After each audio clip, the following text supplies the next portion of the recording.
Hi guys, it's Sarah and welcome back to Beauty by Chick. So today I'm going to be talking about my breastfeeding experience, breastfeeding after breast reduction. Sorry the lighting is changing. Actually, I think it looks a little nicer. But yeah, it's getting a little darker, so I'm trying to race against time to make this video. But I wanted to do a little update on my breastfeeding after breast reduction 1 year update because like I said before, I want to share my full out experience with you guys, and I know that there are women out there who have had a breast reduction who are curious and wanting to know if breastfeeding will ever be a thing for them. I was one of those women.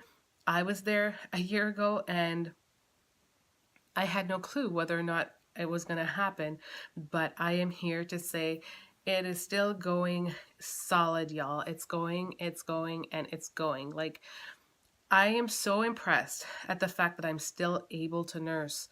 The backstory is that with all my other kids, I was able to nurse successfully. I never had any issues.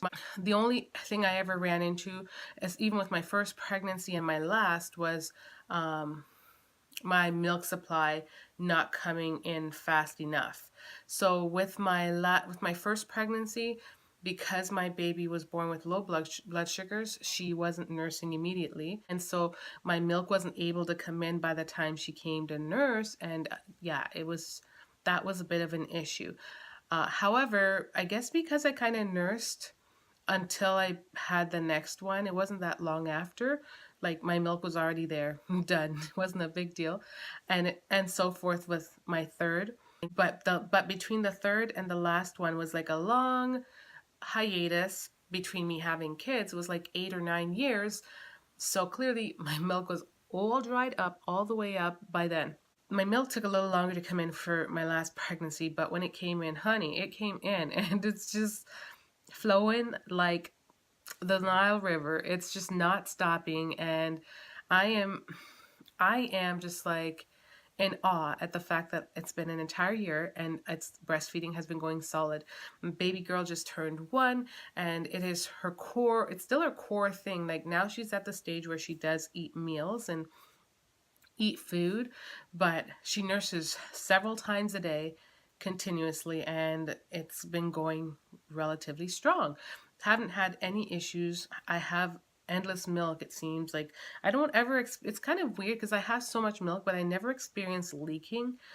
I think maybe just the first, little bit when your milk is really coming in, but I never really experience leakage. Yeah, I just wanted to basically come on and share my experience and saying that just be optimistic. I think that plays a whole role. And I guess, like, if I could reverse the hands of time, I probably would held off had I known that I was gonna want to have more kids. But I did it, and thank the Lord. I feel like it was all meant to be because he's been so good to me in the sense that I had my tubal reversal, had my baby immediately following, and I'm getting to nurse. Like, this would have been so different had I not been able to nurse, because for me it is a huge bonding experience given that I was able to do it with all my kids. So it would have been different with baby girl had I not been able to do it. Obviously, I would have had to do with what I had to do, because that's what you gotta do when you're a mom. But it's so cool that I'm getting to do it, and I just want to give y'all hope. I saw that many of you guys have commented on my video in the past saying thank you, that it gives you hope because you've done the same surgery, you've had a reduction, and now that you're expecting, or maybe you want to have future children, you know, just things like that. So I just want to give you guys hope in saying that, yeah, I've had a breast reduction. The thing is, with my surgery, they didn't, like I mentioned in my last breastfeeding video, is that they took my areola, that they went around it, they didn't disconnect it, because I think if it gets disconnected, that's when you run into issues. You can run into issues, and your chances of breastfeeding are diminished by a certain percentage. So my percentage of being able to nurse apparently was like 70 or something. But I called my if you've had the surgery like I did, I do recommend calling the clinic, the just, your surgeon's office, wherever you had your surgery performed.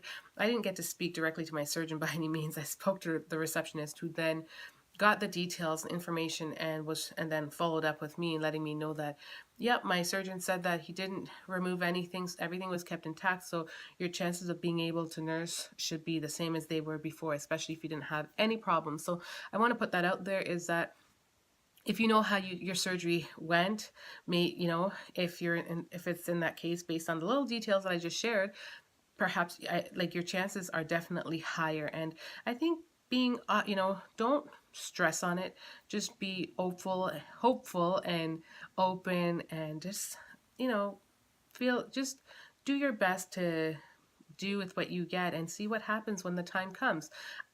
I also, if you guys have been following me for a while, you would have known that I also struggled with when the baby was born and she wasn't latching on or she did latch on, but she wasn't getting enough.